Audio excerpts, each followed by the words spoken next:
Katika jambo la mwisho la kumalizia, wakati mashekhe wanajiandaa kuja hapa, kwa nataka kusema jambo moja tu ambalo ni jambo muhimu katika masala ya kutafuta ilmu. Wanafunzi katika masala ya kutafuta ilmu wanatakikana wawe karibu na wanachuoni, na katika masala ya kuwa karibu na wanachuoni ni masala ya kusoma sana vitabu vya wanachuoni na kusikiliza sana fatawa za wanachuoni.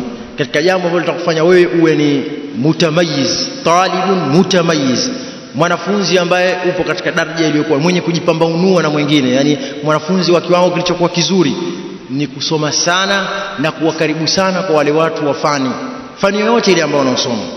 Na katika mambo ambayo tunataka tuyahusie sana kwa wanafunzi ambao tumeona yana upungufu, masala ya kusoma kutubu rudud, vitabu vya raddi.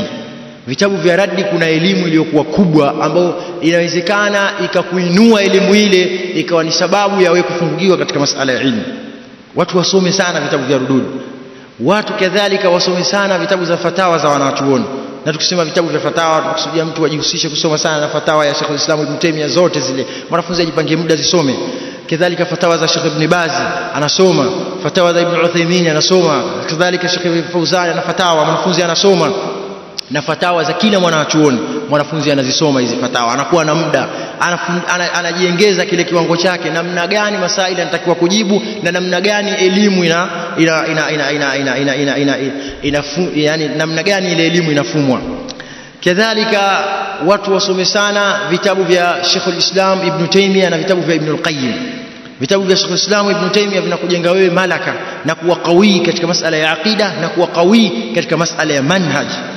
Kwa kusoma vitabu vya Sheikh al-Islam Ibn Taymiyyah, soma sana vitabu vya Sheikh al-Islam Ibn Taymiyyah. Kila ukisikia vitabu vya Sheikh Ibn Taymiyyah wewe kisome. Sawa sawa vile vitabu vidogo vya kukariri aqida ya Ahlus-Sunnah, sawa sawa vile vitabu vya kuradi makundi yaliyokuwa maovu. Visome sana, vina elimu iliyokuwa kubwa sana. Kadhalika vitabu vya Ibn al-Qayyim vina elimu iliyokuwa kubwa, na kadhalika kama anavyojulikana Ibn al-Qayyim ni mtu ambaye mutaathir, ni mwenye kuathiri katika ile khutba yake, ni vitabu ambavyo vinaleta ucha Mungu, ni mtu ambaye alikuwa qawi katika khitab, ana nguvu katika kuhutubia. Soma sana vitabu vyake utafaidika. Kadhalika wanataka na watu wasome vitabu vya Sheikh Rabi' Ibn Hadi al-Madkhali, vitabu vya Sheikh Rabi', vitabu vina elimu iliyokuwa kubwa. Na haya majanga yanayopatikana baadhi ya watu kuingia katika manhaji na kufanya makosa manhaji, ni kwamba wako mbali na hivi vitabu vya hawa wanachuoni. Sheikh Rabi' vitabu vyake vina faida iliyokuwa kubwa, bali vina elimu iliyokuwa kubwa ambao wanachuoni wameshuhudia. Na wengi wanadhania kwamba Sheikh Rabi' ni mtu ambaye kajikita na rududu tu basi peke yake. La, Sheikh Rabi' ana vitabu vingine ambavyo watu wa hadithi wamekiri kama ni vitabu ambavyo vimetungwa na mtu ambaye amebariz katika fani ya hadithi. Mathalan kitabu cha Baina al-Imamain al-Muslim wa ad-Daraqutni ni kitabu ambacho qawi katika masala ya elimu za hadithi, ni kitabu ambacho mwanafunzi hawezi kujitosheleza asikisome. Kadhalika kitabu mathalan تقسيم الحديث إلى صحيح وضعيف وحسن, كتاب Sheikh Rabi', vigawanyo vya hadithi vya sahihi na ni kitabu qawi ambao kunaonesha nguvu ile elimu na wewe unajua namna gani usome. Kadhalika vitabu mathalan kama Manhajul Anbiya alivyoandika Sheikh Rabi', ni vitabu ambavyo vinaelezea manhaj na vinakufanya wewe uwe qawi na ujue ipi manhaji ya Ahlus-Sunnah. Vitabu ambavyo wanafunzi wanatakiwa wavisome na waache watumie hasa muda wao katika kusoma. Kadhalika watakiwa wasome vitabu vya Sheikh Muhammad Aman al-Jami. Sheikh Muhammad Aman al-Jami anaandika risala nafi'a jidda, risala zilizokuwa zina umuhimu sana katika masala ya tauhid. Kuna elimu ambayo ya maajabu kabisa ambayo Allah subhanahu wa ta'ala amempa Sheikh Muhammad Aman al-Jami. Kadhalika katika masala ya manhaj watu watakiwa wasome sana vitabu vya Sheikh Muhammad Aman al-Jami. Kadhalika vitabu vya Sheikh Zaid al-Madkhali watu watakiwa visome sana. Kadhalika watu wanatakiwa wasome vitabu vya Sheikh Muqbil rahimahullahu ta'ala, vina elimu iliyokuwa nzuri na kadhalika kukuweka katika sunna iliyokuwa safi, iliyokuwa naqiya, iliyokuwa safi.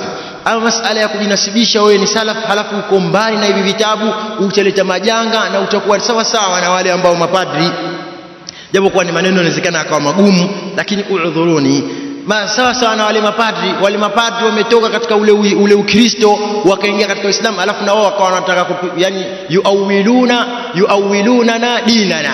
Sasa hivi wamekuwa wao ndo wanatafsiria sisi dini yetu. Yani yeye katoka katika Ukristo, leo hii sasa anavaa suti, anakuja hapa mbele anauzungumza Uislamu, na yeye anakuwa anajua zaidi Uislamu kuliko wale ambao wapo katika Uislamu muda mkubwa. La, makosa makubwa wameyafanya wa mapadri kwa kufanya mambo kama haya. Watakuwa wakae chini wasome.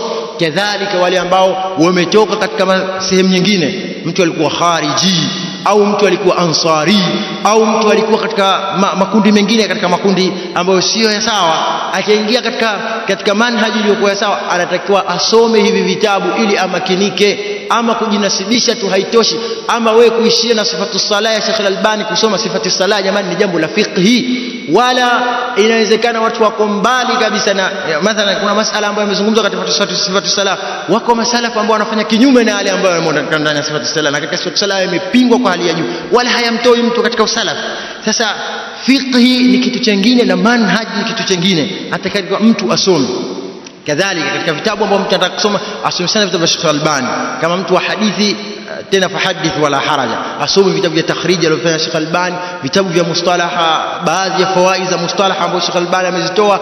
Kadhalika asome vitabu vya Sheikh Muhammad Amin Ash-Shanqiti.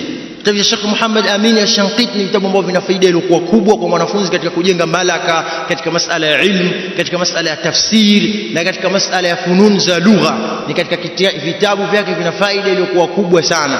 Kadhalika katika mambo ambayo mwanafunzi anatakiwa ajikite alikuwa katika manhaji ya salaf, kusikiliza tasjilatu Sheikh Albani, kusikiliza zile rekodi za Sheikh Albani. Sheikh Albani amezungumza rekodi zilizokuwa nyingi. Kadhalika minaqasha mbalimbali, kwa sababu alikuwa ni mtu ambaye Allah subhanahu wa ta'ala amemfanya kuwa ni qawi katika masala ya jidal. Amenajadiliana na watu wengi wa makundi ya potofu tofauti na wanachuoni wengine katika zama zetu, na kwa nguvu ya hoja na kukinaisha watu. Wanafunzi wanatakiwa wazisikilize, na kama in kuntum muqallilun fattaqullaha wa akthiru, ikiwa mnasikiliza kidogodogo basi mcheni Allah, kithirisheni kwa wingi kusikiliza tasjilat za Sheikh Albani. Kadhalika kusikiliza tasjilat na vitabu vya Sheikh Ibn Uthaymeen rahimahullah. Ibn Uthaymeen rahimahullah amepewa fiqhi, amepewa malaka katika ulum mbalimbali, ni bahari katika buhur. Mtu atakaa vipite vitabu vya Ibn Uthaymeen, anakuwa katika ile malaka yake ya kielimu, anavozungumza, anavogolea katika ile bahari, ni kuwa katika masala.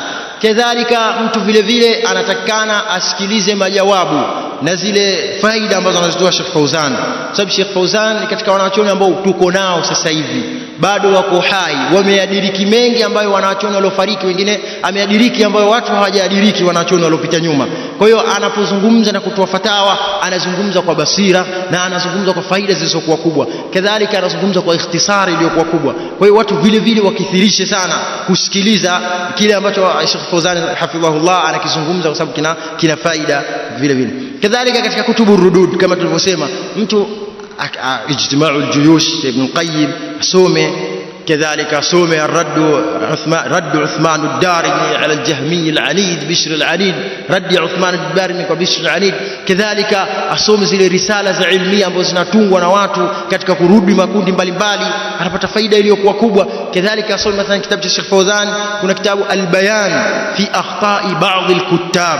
Kitabu kina faida iliyokuwa kubwa, na amejibu baadhi ya vitabu vingi ambavyo vimeenea sasa hivi, na baadhi ya watu na wanajinasibisha na usalafu wanarejea katika hivyo vitabu katika kusomesha watu. Lakini Sheikh Fauzan amejibu baadhi ya makosa ambayo, na kitabu maarufu jina lake Al-Bayan fi akhta'i ba'd al-kuttab, ubainifu katika makosa ya baadhi ya waandishi, ameandika sana. Kadhalika watu wasome zile rasail za Sheikh Ahmad Shakir. Sheikh Ahmad Shakir anazo, kuna kitabu kimeandaa mujallad majmuu rasail Sheikh Ahmad Shakir. Amezungumza kadhia ambazo zinatokea sawa sawa, kuna ilhad, sababu Misri kumejaa ilhad, kumejaa inhiraf shadid.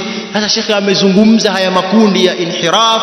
Kadhalika amezungumza makundi ya ahlul qur'ania, amezungumza sababu kila balaa karibuni linapatikana Misri, kama anavyosema yeye, mithluka uluf, mfano wako hapo 1000. Kwa hiyo kila kundi na kila nini yanapatikana. Kwa hiyo katika majmuu rasail za Sheikh Ahmad Shakir utakuta masala ya makundi mingi kufafanua kwa kina na kuelezwa kwa kina, na wewe unajenga ile malaka yako ya ilmu. Ama kukaa lezilezi unasubiri kila kitu ulishwe, hakuna sasa hivi elimu hiyo ya mwanafunzi ya mwalimu kwao, kila kitu kukupa wewe. Mwalimu anakupa misingi, wewe mwenyewe ndio utakao kuwa unachagua uwe rajulun au utamaliza mwenyewe, lakini misingi anakupa mwalimu. Kwa hiyo watu wakithirishe hizi majmuu. Kadhalika watu wakithirishe mathalan masala ya fiqh ambayo yanakuja sasa hivi. Kuna masala ambayo nawazil, wanachuoni wameandika fatawa mbalimbali, mathalan kama al-lajna ad-daima, kila siku inatoa fatawa kuhusiana na masala mapya ya fiqh ambayo yanakuja. Sasa mwanafunzi anatakiwa anatatabu, anafuata nini ambacho wanachuoni wanasema kuhusu haya mambo yalotokea, wanachuoni wanasemaje vipi. Hapa anajenga ile malaka yake. Kadhalika zile fatawa zote za al-lajnatud daima mwanafunzi zote anatakiwa azipitie, ajue vipi. Kadhalika sasa kuna mfano kama al-majma'ul fiqhi, kuna kikundi cha wanachuoni ambao kinatoa fatawa za fiqhi mbalimbali. Ipo majma'ul fiqhi ya Saudia ambao hasa kwa wanachuoni wa Saudia. Kadhalika kuna majma'ul fiqhi ya alam wa ya ulimwengu, wanachuoni wa kilimwengu wanatoa zile. Kadhalika na vitabu vya Sheikh Muhammad al-Kharras. Sheikh Muhammad al-Kharras vile vile ametunga vitabu vya aqida vilivyokuwa vikubwa. Haya tunahusiana kwa sababu ya kudhibiti manhaj na kujua manhaj na kuifahamu manhaj. Watu wasikilize sana tasdiza Sheikh Muhammad Aman al-Jami, amebainisha sana manhaj katika kila sehemu. Kadhalika watu wasikilize sana tasdiza Sheikh Rabi. Kuna watu hata hawamjui Sheikh Rabi yuko vipi, wala hawavijui vitabu vyake.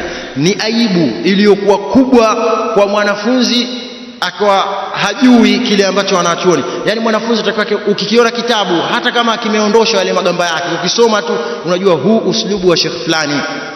Hii ndio elimu. Ukisoma tu unajua huu uslubu wa Sheikh fulani. Hichi kitabu cha Sheikh Albani kwa sababu huu uslubu huu ni uslubu wa Sheikh Albani. Ukisoma kitabu kingine sema hichi ni kitabu cha Sheikh Rabi kwa sababu huu uslubu ni uslubu wa Sheikh Rabi. Na ukikiona kitabu kingine sema hichi kitabu cha Sheikh Muhammad bin Abdul Wahhab, huu uslubu wa kuandika ni uslubu ambao upo katika kitabu Tauhid na vitabu vingine al-Qawaid al-Arba vya Sheikh Muhammad bin Abdul Wahhab. Huu ni uslubu wake, lakini haya huyapati kama hujakaa ukasoma sana. Kusoma sana vitabu ndio kunakufanya wewe ujengee malaka katika kila kitu unachokizungumza. Sisi tunatofautisha kati ya anayesoma sana vitabu na aliyokuwa hasomi sana kitabu akikaa mbele kuzungumza. Yule ambaye anayesoma sana vitabu hata lugha yake katika kuzungumza inakuwa ni lugha ya kielimu. Hata yale masala yake ya kuyafanyia taasil, kuyazungumza yale masala anayazungumza kiilmu. Lakini mtu yoyote ambaye hasomi sana vitabu akikaa mbele kuzungumza, sisi tunamjua huyu kaacha kusoma miaka 7 nyuma, anazungumza kwa uzoefu tu, hamna kitu. Tunajua hilo. Kwa hiyo watu wasome sana. Kadhalika katika uandishi, ukitaka malaka iliyokuwa kubwa katika kuandika, katika kuzungumza, katika khutba, lazima uungane na wanachuoni. Katika kuungana na wanachuoni na kusoma sana vitabu ndio unaipata ile malaka. Leo hakuna kitu ambacho unakizungumza wewe wanachuoni hakizungumza. Hakuna elimu ambayo unaifundisha wewe iliyokuwa haijafundishwa. Kwa hiyo watu wafungamane na hivi vitabu. Watu wafungamane na kusoma sana, usifanye maskhara katika masala ya kusoma. Ikiwa umejitoa katika masala ya kusoma, idha kunta fi shay'in fakun fihi, ukiwa katika jambo basi uwe katika jambo. Kadhalika al-Imam al-Mutallibi anasema idha arada au idha aradta an tata'allama al-ilm fadaqqiq, unapotaka kujifunza elimu nenda mbali, chimba katika elimu, kujifunza masala yote. Ukiingia hamna kudokoa, unaingia ndani. Asema fa inna ta'alluma al-ilm biduni tadqiq yudhi'u al-ilm, kwa sababu kujifunza elimu bila ya kuzamia ndani, hili jambo linapoteza elimu kabisa kabisa. Ndio maana tunakuta watu wanafundisha manhaji ya kisalaf ovyo kabisa, wanafundisha manhaji ya kisalafu taabani kabisa, wanafundisha manhaji ya kisalaf, huoni ile raha na ile sunna ambayo inatembea katika ile manhaji ya kisalaf. Unawakuta watu wanafundisha nahau taabani kabisa ile nahau. Unawakuta watu wanafundisha fiqhi, hakuna malaka yoyote anayojengwa mwanafunzi katika ile fiqhi. Fiqhi sio mujarrad wa kufundisha, malaka yajengwe mwanafunzi aweze masail kuyafanyia tafriati yeye mwenyewe yanapokuja mbele. Haya yote yanakuwa yanatokezea kwa sababu ya watu kutokujikita katika kusoma vitabu. Watu wasome vitabu. Kama kuna jambo ambalo linatakiwa likushughulishe sasa hivi, ni jambo la kukushughulisha katika vitabu. Huwezi kusoma tasjilati, kila unapoenda tembea na tasjilati wanachuoni wanasema vipi kuhusiana na hilo jambo, hapo utapata mlango utafunguka. Subhanakallahumma wa bihamdika, ashhadu an la ilaha illa anta, astaghfiruka.